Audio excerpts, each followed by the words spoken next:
बात दोबारा प्रारंभ करें। देखिए, मैं आपसे ये कहना चाहता हूँ कि यदि आप गलत रास्ते पे हैं, आपको जाना दिल्ली की तरफ है और यदि आप मुंबई की तरफ जा रहे हैं, राइट, या आपको कश्मीर जाना है और आप दिल्ली की तरफ जा रहे हैं, तो जब तक हम अपना मिड कोर्स करेक्शन नहीं करेंगे तब तक हम अपने गंतव्य स्थान पे नहीं पहुंच पाएंगे। अभी कुछ कुछ ऐसा ही हुआ है।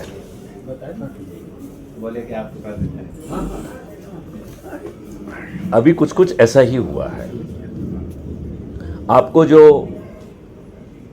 सो कॉल्ड स्वतंत्रता, वो एक ड्रामा था, वो एक समझौता था, वो एक इस देश के साथ धोखा भी था।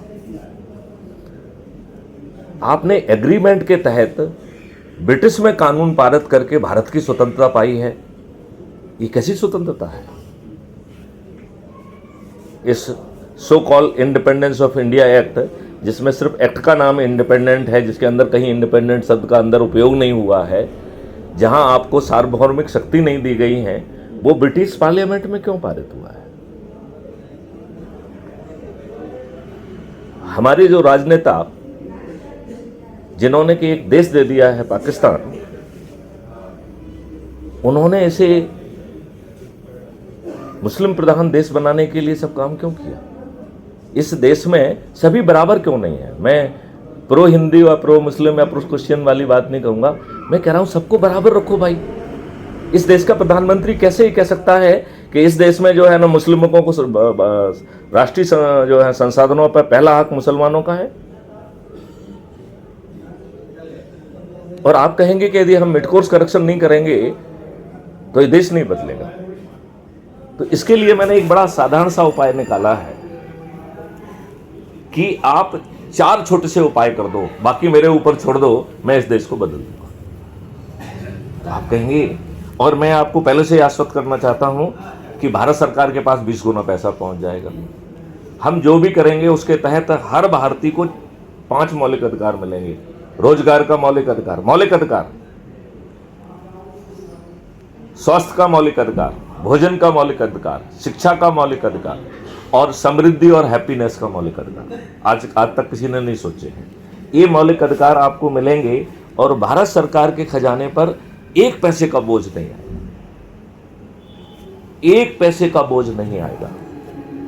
क्यों? क्योंकि इन जो है ना आपको मौलिक अधिकार को देने में, इनको हम आपकी एनर्जी को रीअलाइन करके राष्ट्रीय जो है संपदा का निर्माण करेंगे, और जितनी राष्ट्रीय संपदा का निर्माण होगा उतनी भारत विकास निधि निर्मित हो जाएगी। तो जब धन का निर्माण हो रहा है तो हमें सरकार के खजाने के धन की जरूरत क्यों है? फिर मैं आपको ये भी बताना चाहता हूं कि इस पूरी प्रक्रिया में आपको धन नहीं देना है, आपको कोई जुलूस नहीं निकालना है, आपको किसी का पुतला नहीं जलाना है, आपको किसी के पास जाकर पिटीशन नहीं देना है। तो आपको कलेक्टर, एसपी, मंत्री, मुख्यमंत्री, विधानमंत्री को कोई ज्ञापन नहीं देना है, राइट? आपको किसी कोर्ट कचहरी, हाई कोर्ट, सुप्रीम कोर्ट में कोई पिटीशन नहीं लगाना है, कोई आपको PIL नहीं लगाना है, आपको कहीं जाकर धरना नहीं देना है, चाहे जंतर मंतर हो या लाल परेड ग्राउंड हो या रामलीला मैदान हो, कहीं नहीं जाना है। और 4 बहुत सरल उपाय के तहत, जिसमें ना तो आपको अपनी सोच बदलना है, हालांकि गायत्री परिवार कहता है कि हम बदलेंगे, हम सुधरेंगे, जग सुधरेगा, हम बदलेंगे, युग बदलेगा। हम ये कह रहे हैं कि हम आपके इकोसिस्टम को बदल के ये सब परिवर्तन ले आएंगे, आपको मालूम ही नहीं पड़ेगा। तो हम आपसे रिक्वेस्ट करके आपकी ना तो सोच बदलेंगे, ना चिंतन बदलेंगे, ना विचारधारा बदलेंगे, ना आपकी जो भी आप काम कर रहे हैं, आपके क्रियाकलाप भी नहीं बदलेंगे, और ये सब चीजें अपने आप बदल जाएंगी। तो ऐसा फार्मूला लगाया है कि ये सब चीजें बदल जाएंगी, और इस काम को करने के लिए बहुत 4 छोटे से सरल उपाय करना है। आपकी इजाजत हो तो समझाऊं। पहला उपाय है, क्योंकि ये मॉडर्न जमाने का सत्यनारायण कथा है,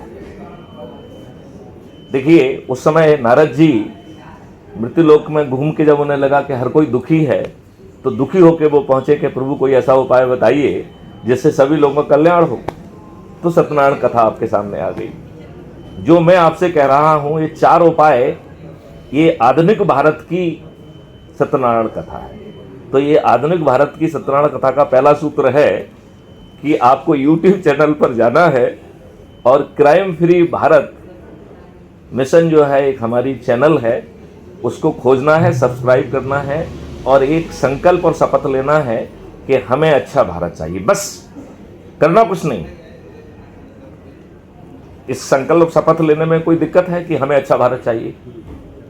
21 महालक्ष्यों सहित आपको महापरिवर्तित भारत मिल जाएगा, जिसमें ये 5 मौलिक अधिकार भी होंगे और आपको कुछ नहीं करना है। तो क्या हम ये शपथ लेने में कोई दिक्कत है? तो ये शपथ लेना है। फिर हमें एक वीडियो रोज सुनना है और यदि वो वीडियो आपको लगता है कि आपके आत्मा के नजदीक है तो उसे डाउनलोड करना है। डाउनलोड इसलिए करना है कि जब आप अपने स्वजनों के बीच में बैठे हैं तो उसे सुनना है, उनके साथ में बैठ के। ये हो गया उपाय 1। बस इतना ही है, क्योंकि आप कह सकते हैं सत्यनारायण कथा का प्रथम अध्याय। अब सत्यनारायण कथा का है द्वितीय अध्याय। वो द्वितीय अध्याय ये कह रहा है, इस सत्यनारायण कथा पूरी हो जाने दीजिए आप थोड़ा सा।